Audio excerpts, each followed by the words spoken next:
नमस्कार दोस्तों, स्वागत है आपका मेरे YouTube चैनल पे। आज बात करेंगे जेबीटी और एनटीटी भर्ती के बारे में। आपको बता दूं, केंद्र सरकार ने 859 करोड़ का बजट प्री प्राइमरी कक्षाओं को चलाने के लिए जारी भी कर दिया था। 3840 पाठशालाओं को अभी भी 4887 शिक्षक नहीं मिले हैं।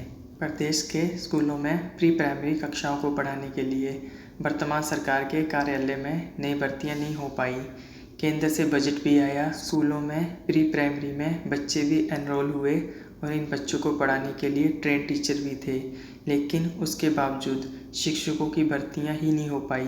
3840 पाठशालाओं को 4847 शिक्षक नहीं मिल पाए हैं। प्रदेश सरकार पहले इस बात का फैसला नहीं कर पाई कि किसे प्री प्राइमरी के शिक्षकों के लिए किस योग्यता के शिक्षकों को नियुक्त किया जाए, और जब एनटीटी को इसमें शामिल करने का फैसला लिया गया तो विभाग ही आपस में स्पष्टीकरण को लेकर उलझ गए। बार बार कैबिनेट में ये एजेंडा लगा, उसके बाद भी स्कूलों में ये नियुक्तियाँ नहीं हो पाई। साल 2018 में स्कूलों में प्री प्राइमरी कक्षाएं शुरू की गई थी। तब से लेकर 5 सालों में स्कूलों में जेबीटी शिक्षकों के सहारे ही काम चल रहा है।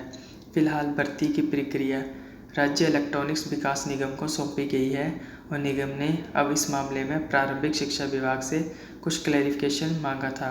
इस भर्ती के लिए एनटीटी का 2 साल का डिप्लोमा लिया जा रहा है, जबकि 1 साल के डिप्लोमा वाले अभ्यर्थियों के लिए ब्रिज कोर्स की व्यवस्था बनाई जा रही है। भर्ती शुरू करते समय 1 साल के डिप्लोमा को लेना है या नहीं, इस बारे में क्लैरिफिकेशन मांगी गई है। एक सवाल ये भी है कि ब्रिज कोर्स कौन करवाएगा और उसका खर्चा कौन देगा, इस बारे में भी स्थिति स्पष्ट नहीं हो पाई है। वर्तमान सरकार समग्र शिक्षा के बजट से इन भर्तियों को करना चाहती थी और इसके लिए एनसीटी के नियमों से अतिरिक्त भी 1 साल के डिप्लोमा को जोड़ा गया है।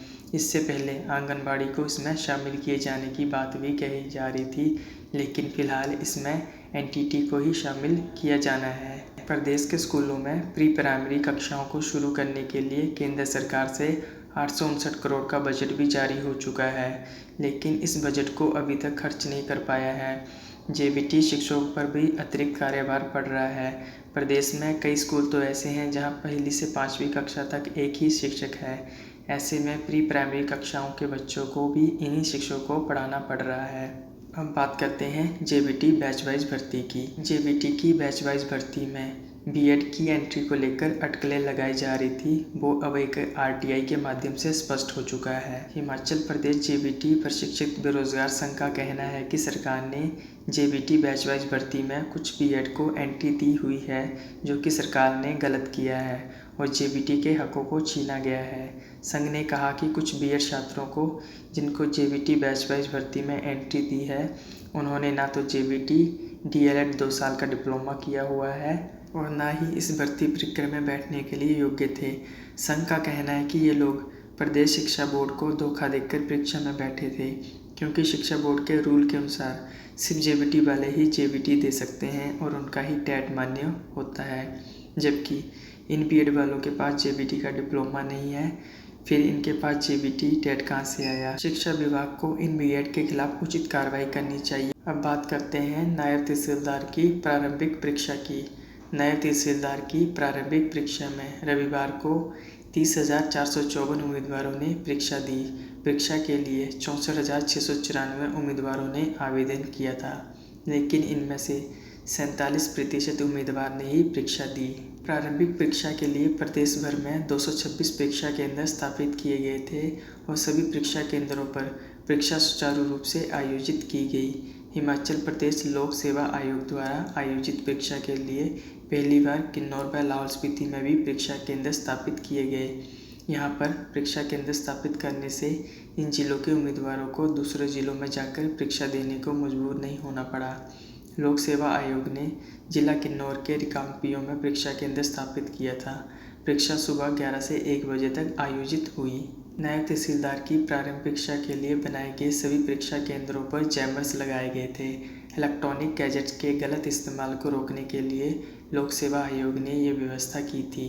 हिमाचल प्रदेश लोक सेवा आयोग की अतिरिक्त सचिव सुषमा वत्स ने बताया कि सभी परीक्षा केंद्रों पर परीक्षा सफलतापूर्वक आयोजित की गई।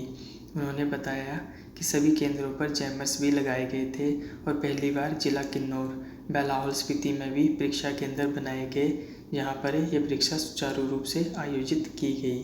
अब बात करते हैं हिमाचल प्रदेश कर्मचारी चयन आयोग द्वारा क्लर्क की स्किल टेस्ट की। हिमाचल प्रदेश कर्मचारी चयन आयोग हमीरपुर ने पोस्ट कोड 926 में लिपिक के पदों को भरने के लिए स्किल टेस्ट का शेड्यूल जारी कर दिया है। आयोग के सचिव डॉक्टर जितेंद्र कंवर ने बताया कि स्किल टेस्ट 1 से 5 नवंबर तक आयोग के कार्यालय में होंगे।